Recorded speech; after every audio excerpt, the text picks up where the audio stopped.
How's it going, Yankee fans? Welcome back to Fireside Yankees with Alex and Ryan. Today we're talking about Oswald Peraza. People keep bringing him up in our mentions, and I'm like, well, it looks like we're going to have to do a little discussion about Oswald Peraza. And simply, can he win a job? Does he have a chance to win a job? Well, guys, this may be his last chance to win a job because he has no minor league options left. He's on the 40-man. If he doesn't make this team, they're probably just going to DFA him. And if that happens, he has to go through waivers. Another team probably will pick him up. A team like the Marlins will be all over a player like Oswald Peraza, and the Yankees just don't have another spot for him. So it's now or never for him. He's got to take a big step forward. And Ryan, I know you have a lot of information and data to share with us from his minor league season in 2024, but for the most part, the odds are stacked against him. At second base or third base, we know he's a good defender. We know that. What we don't know is if he could be an offensive threat at the major league level. He's shown flashes of competency, but the Yankees have never given him any substantial sample sizes to actually see if he can be a consistent player at the next level. So, Ryan, we're going to talk about Oswald Peraza a little bit, what we think his role could be, if he even has one. It's a tall task. The Yankees probably will make a deal, or at least we hope they do. They'll make a deal to bring in a better infielder to cement that infield before spring training. If they don't, could be a little position battle going on, and Peraza will definitely have a chance to beat out DJ LeMahieu for probably, I'd say, third base if I had to guess. So, look, Oswald Peraza is someone who, as you mentioned, is in an extremely weird situation with his, roster situation as a whole. The guy doesn't have minor league options, and without minor league options, if the Yankees decide to not have him make the team, then he's going to be DFA'd, and players who are DFA'd or on track to being DFA'd very rarely have trade value. The only exceptions I can kind of think of are, Lucas Litke getting DFA'd and then returning Caleb Durbin for the Yankees. And look, Caleb Durbin got us Devin Williams, but I don't think either of us would consider Caleb Durbin like a superstar. So, the value you get on these deals is usually, a marginal win at best. Would the Yankees have felt like they dominated the trade if Lucas Litke pitched the way he did with the Yankees? Maybe not. But ultimately, when you DFA a player, you're not going to get a lot of value for them. So that kind of wipes away the question of trade him in a package and get an impact player. That doesn't seem very possible for the Yankees. And then, when we start talking about, all right, how can the Yankees get, him to be that guy for them or be a valuable player for them? I think that his role would be a weak side platoon facing off against lefties. That is inherently less valuable than, a left-handed hitter who's in a platoon because, right-handed pitchers are far more frequent than left-handed pitchers. But, Peraza, I think, could certainly carve out a role as a, utility kind of, short side platoon kind of guy. The problem here is, Cabrera is going to probably make the team, which he should because he's better than Peraza and he's a utility guy and he was a playable major leaguer last year. And LeMahieu's most certainly going to get favor over Peraza to start the season. So you've got two guys who are locks to make the team on the bench. Well, I guess Cabrera's a starter right now because you don't have an infielder. And if the Yankees get an infielder, Peraza's out of the equation. Now, Peraza being out of the equation should not stop the Yankees from getting an infielder. He is not someone that you hold in such a high regard that you don't acquire an external addition for. Peraza has had 74 games, I think, of Major League play to, prove that he's a competent big leaguer. He has a 74 WRC plus. He has a 297 on base percentage. That's not good enough. It's not like the Yankees are, in a situation where they have a player who has shown that they're valuable at the big league level consistently and that they're just not giving him plate appearances. He strikes out a lot. He has a high whiff rate. He doesn't have great plate discipline in terms of his ability to recognize balls out of the zone and stay aggressive in zone. He hasn't displayed a consistent ability to do that. He doesn't hit the ball particularly hard. So, Alex, the Yankees just kind of can't afford to keep playing him or keep giving him chances if he's not going to prove himself. The Yankees don't owe Oswald Peraza playing time. Oswald Peraza has to prove himself, and that's something that I try to emphasize when we talk about him. He's someone I wish can just kind of break through and have an impactful year and be an impact player on this team. But, which with each year that's passed by, the odds of that have grown, lower. Granted, there are guys who have broken out in their age 25 seasons. Maybe he's the surprise story for the Yankees. We just saw Mark Vientos go from a non-prospect to, the starting third baseman, I guess first baseman now for the New York Mets, and an up-and-coming star. Jarren Duran was like a zero for the Red Sox for the first few years, and I think it was like his age 26 season or age 27 season. He proved to be a productive player. Peraza, this is his make or break year, and it may not come with the Yankees because of the lack of an option. So, Alex, it's not like the Yankees really have a choice here. It's either someone gets hurt and he gets a job, or they've got to cut ties because they cannot bring him in. They cannot have a three-man infield situation where it's Peraza, Cabrera, and LeMahieu, unless, of course, they sign Ha-Seong Kim, who you'd have to wait a little bit for because he's not going to be ready on opening day. That is a losing combination by most accounts. I mean, I know a lot of people want to give Peraza an opportunity, but keep in mind he lost the job to Anthony Volpe, and Volpe's been a slightly below average offensive player so far. I mean, you could argue Peraza's a great defender, maybe just as good as Anthony Volpe, but Volpe obviously has a little bit more upside offensively and athletically. So I do wonder if Peraza's fit on this team. It's not a championship move, right? I think from an objective standpoint, if you're a fan that you think Peraza's got some juice, the truth is that he's not going to win you a chip. He's not going to be very viable in the playoffs. He just barely has any MLB experience, let alone postseason experience, especially in a World Series against elite pitching. So I just don't see it. I don't know how Peraza works his way into this equation. I think best case scenario for him, he proves enough value that the Yankees feel he can be a good utility option at third, shortstop, and second base long term.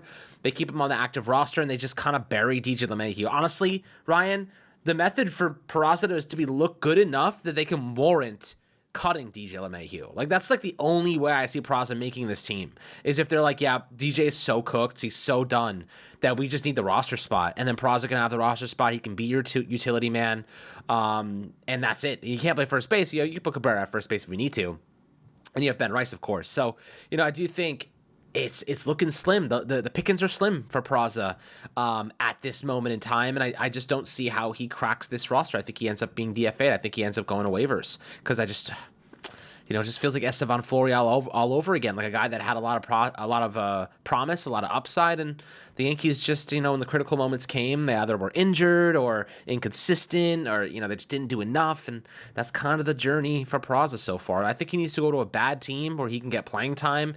I know Trey Sweeney's not very good, but he got a lot of playing time with the Tigers. Maybe he goes to a team like the White Sox, maybe he goes to the Marlins, and he can play every day, get better, build a stock up. But there's just not a spot for him on the Yankees right now, unfortunately. So, if he proves us wrong, that would be very surprising, and we'd love to see us be proved wrong in that instance. Anyone that overperforms is definitely something that we're excited about. But we still think this infield needs another big bat. I think they will address that in the coming weeks, if not the coming months. But, any last thoughts on Peraza before we move on? Yeah, when it comes to Peraza, look, we've talked about this last year, where last year was the year for Oswald Peraza.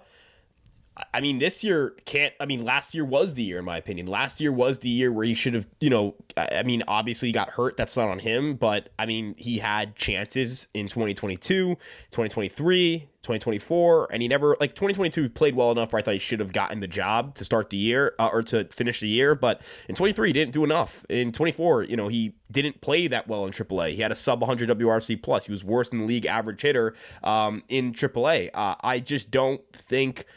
I don't think there's anything left there that that the Yankees are gonna be able to explore or develop. As you mentioned, he's not gonna figure it out, playing in AAA.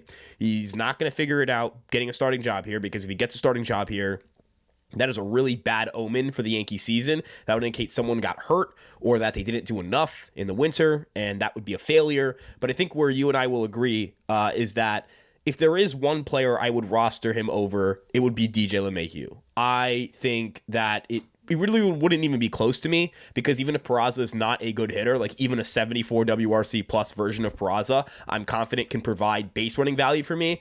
I just don't feel like that we understand that that's not going to happen. We understand the New York Yankees are not going to sit back and say, we're cutting LeMahieu because we want Oswald Peraza to make this team. They will. I would be shocked if DJ LeMahieu didn't open camp with the Yankees.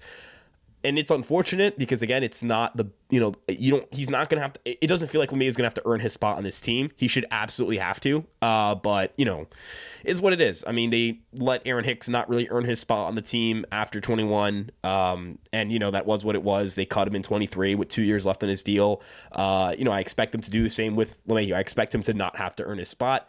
It's not. Is it fair to Peraza? No. But did he have chances where there were open opportunities for him to win a job? Absolutely. Like Cabrera had a terrible 2023 season. Then he won his job back in 24. You know what I mean?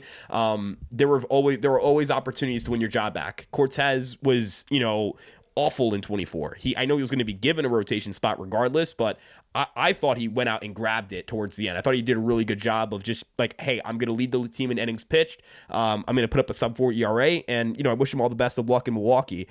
I don't see that same thing with Peraza. I don't see that same, I got an opportunity, I'm going to go get it. I'm not questioning his work ethic. I just meant like in terms of performance itself. So, it's not that I don't feel bad because I wish he was better. And I wish he didn't get hurt last year to start the year, but I don't feel like he's a victim of anything. He just didn't play well. Like, people are going to rewrite this story as, the Yankees, they mishandled Peraza. They treated him like crap.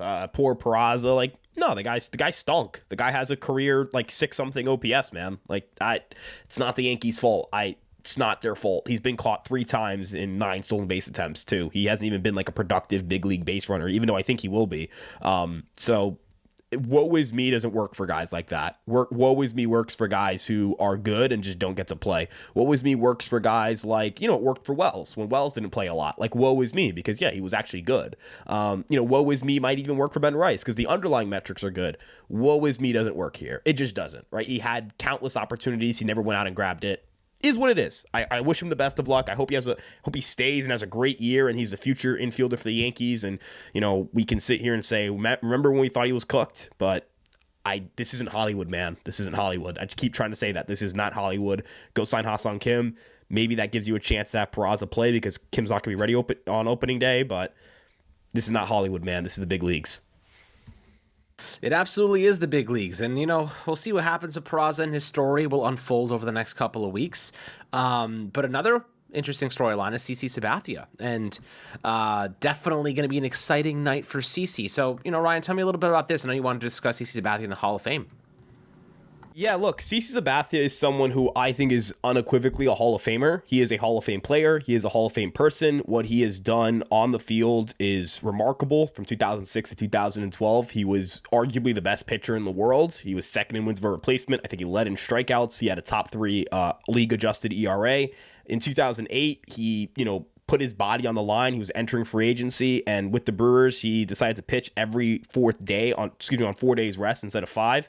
Or 3 days of rest instead of 4, and dominated, got the Brewers to the postseason, broke that playoff streak, then comes over to the Yankees in 09, record-setting contract, and he was a dog in the postseason. ALCS MVP, 1.89 ERA in the postseason, delivered the Yankees their 27th World Series championship, a Cy Young in 2007, 6 All-Star appearances, and, he's one of 3 left-handed pitchers with 3,000 strikeouts. He's a gamer, dude. He rocked. Whether it was throwing away his bonus in 2019 against the Rays to plunk Jake Bauers because Andrew Kittredge hit Austin Romine, or whether it was, just being a dog in the postseason, being a stopper in big games, CC Sabathia is everything a Hall of Famer should be. He's a Hall of Fame player. He had a Hall of Fame peak. He had a Hall of Fame career. And he's a Hall of Fame person. So I am so happy.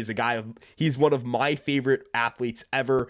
And he's going to be wearing a New York Yankees hat. He confirmed that at Fanatics Fest. So he's another New York Yankee representing the Yankees in the Hall of Fame. It's sick. I know Ichiro was a former Yankee as well. Obviously, he's going to represent Seattle, so that's a little bit different. But congratulations to CC because he's going to make it. Like it's going to take something really crazy happening for him not to make it. And he's more than deserving, man. First ballot. Let's freaking go, man. Yeah, absolutely. I mean, look, we're looking at really competitive individuals, and he obviously stepped up in critical moments. So, CC deserves it. A lot of these guys do. It's going to be fun. See who kind of makes it, who doesn't. But ultimately, I love reminiscing on the past because it allows us to compare to the present. And, one day we'll see Garrett Cole in the Hall of Fame. One day it also allows us to celebrate these people. It allows us to celebrate CC Sabathia. It allows us to he's going to be immortalized with the greatest players to ever walk the face of the earth. That rocks, dude. He's immortalized in baseball history forever. Yep. He's got a plaque. He's a World Series champion with the New York Yankees. It is. And I'm going to go after he gets inducted. I want to see his plaque. That'd be sick. It's a very, very fun time. And I mean, look, it's a really special, unique kind of place to be. See, kind of like you said, history just encapsulated, and CC will have his name, written in history forever now. And ultimately, I think we see a lot of players in the current team that will one day be there in terms of Judge and, Cole. There's a lot of maybe future young guys that we haven't even seen. Maybe Austin Wells gets there one day, or Anthony Vola. Who knows? I mean, they have a lot to do, but we hope to God that that's the case. But there are some guys on this current roster, and Judge and Cole, that will be Hall of Famers one day. So pretty exciting. Even Aaron Boone could be considered a Hall of Famer one day just for his managerial success. I mean, he's one of the if he wins a World Series. Yeah. If he wins a World Series, I think he has to win multiple World Series titles. And if he's like the manager of the Yankees for like almost 2 decades or like over a decade, yeah, if he wins a title and one of the highest Dave Roberts. Dave Roberts is a Hall of Fame manager probably. Right. Like people may not like him, but he's going to be a Hall of Fame. He's got 2 World Series. Like even if it's like the great rosters, usually as long as you have rings as a manager, you're going to get in. But yeah, Cole and Judge and maybe even Stanton. I think Stanton's got a pretty good chance of getting in if he keeps hitting bombs. But Judge, I think, is 100% a Hall of Famer. He's going to get there one day. Yep, I would agree. It's going to be fun. But yeah, CC Sabathia, we'll be watching him tonight. But guys, always happy to hear your thoughts down below in the infield. Obviously, Peraza, do you think he has a shot? I don't, but maybe he's better than DJ LeMahieu, and that might be a conversation for another day. Always happy to hear your thoughts down below. Make sure to like and subscribe. As always, drop a 5-star review on Apple and Spotify. And we'll catch you guys on the next Fireside Yankees episode.